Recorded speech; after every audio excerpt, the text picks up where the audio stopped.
ہمارے تو انفرادی معاملات بھی بہت پست ہیں،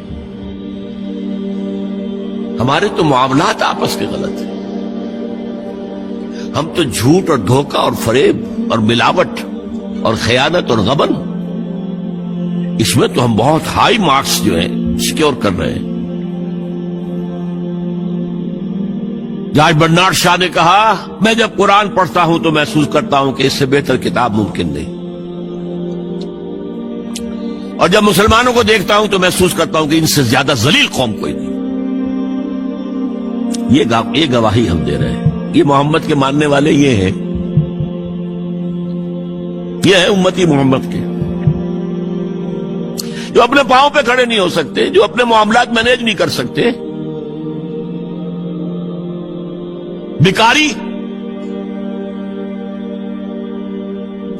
یہ اور کہاں ہے وہ دین؟ کوئی ایک ہی دنیا میں دکھا سکتے ہو کہ یہ ہے دین؟ آؤ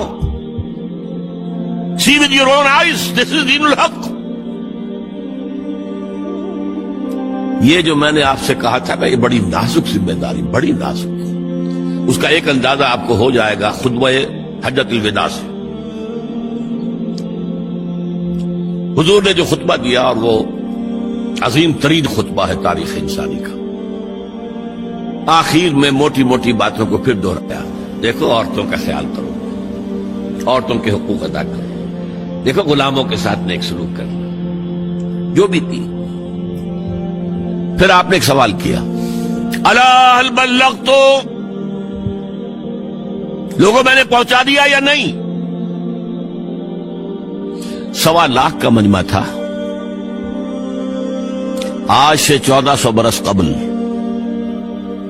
1.25 لاکھ کا مجمع بہت بڑی بات تھی، بہت بڑی بات، جبکہ ابھی اسلام صرف جزیرہ نما عرب تک محدود تھا۔ آج بھی پہلے کبھی ہو جاتے تھے 28-30 لاکھ بھی، ان مینیجیبل ہو رہا تھا معاملہ۔ اب سعودی عرب کی حکومت نے کو مینیج کیا، پابندیاں لگائی تو 20 لاکھ، یہی ہے نا 1.25 لاکھ کا بند۔ اور اس کا نقشہ میں دکھا دوں، ایک ایک حرف آپ 3 مرتبہ کہہ رہے تھے۔ داہنی طرف رخ کر کے کہا، وہ سنا، پھر مکبر کھڑے ہوئے ہیں، اس نے سنا اور آگے پہنچایا، اس نے سنایا آگے پہنچایا، لاؤڈ سپیکر تو تھا نہیں، کوئی پبلک ایڈریس سسٹم تو نہیں تھا۔ پھر آپ نے سامنے رخ کر کے وہی بات فرمائی، پھر یہاں سامنے کھڑے ہوئے لوگوں نے پہنچایا، پھر بائیں طرف رخ کیا۔ اسی لیے ہر جملے کو، ہر بات کو آپ نے 3 دفعہ کہا، الا هل بلغت، میں نے پہنچا دیا یا نہیں؟ اور عام عادت صحابہ کی یہ تھی کہ اول تو حضور کے سوال پر خاموش رہتے تھے کہ واللہ ورسولہ عالم، یا اگر جواب دیتے تھے تو فرط ادب سے بہت مختصر جواب۔ وہ چلبلے قسم کے شاگرد جو ہوتے ہیں، جو استادوں کو بھی پڑھانا چاہتے ہیں، صحابہ کرام اس طرح کے نہیں تھے، اپنی لیاقت اور ذہانت کا روب جو ہے اپنے استادوں پر گاٹتے۔ وہاں تو یہ تھا کہ ایک بات جواب، یہاں 4 جواب دیے ہیں صحابہ نے۔ انا نشهد انك قد بلغت الرسالة واديت الامانة ونصحت الامة وكشفت الغمة۔ 3 مرتبہ حضور نے کہا الا هل بلغت، اور 3 مرتبہ جواب آیا انا نشهد انك قد بلغت الرسالة واديت الامانة ونصحت الامة وكشفت الغمة۔ اے نبی، ہم گواہ ہیں، آپ نے حق رسالت ادا کر دیا، آپ نے حق امانت ادا کر دیا۔ یہ قرآن تو ہمارے لیے اللہ نے نازل کیا تھا نا، آپ کے پاس تو امانت تھی۔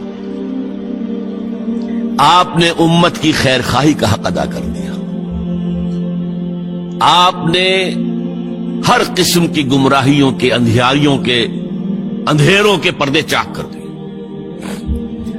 3 دفعہ یہ جواب لے کر انگشت شہادت سے اشارہ کیا آسمان کی طرف، پھر لوگوں کی طرف، اللہم اشہد، اللہم اشہد، اللہم اشہد۔ اے اللہ تو بھی گواہ رہے، یہ مان رہے کہ میں نے پہنچا دیا۔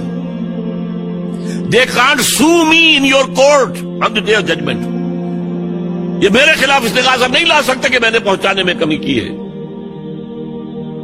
یہ مان رہے ہیں کہ میں نے پہنچا دیا۔ It was the sigh of relief جس کو کہتے ہیں 23 برس کی محنت شاقہ۔ کون کون سے مراحل آئے ہیں، یوم طائف بھی آیا ہے، 3 سال کی شیب بنی ہاشم کی قید بھی ہے، مارکہ احد بھی ہے، احزاب بھی ہے، 70 مبلغین ذبح کیے گئے، کیا کیا نہیں دیکھا، کیا کیا نہیں جھیلا. لیکن پھر بات کیا ہوئی؟ اب آپ نے آخری بات اللہم اشہد اللہم اشہد اللہ، اور اس کے بعد فَلْيُبَلِّغِ الشَّاهِدُ الْغَائِبَ. اب جو یہاں موجود ہیں ان کے ذمے ہے کہ پہنچائیں ان کو جو یہاں نہیں ہے. میں فارغ،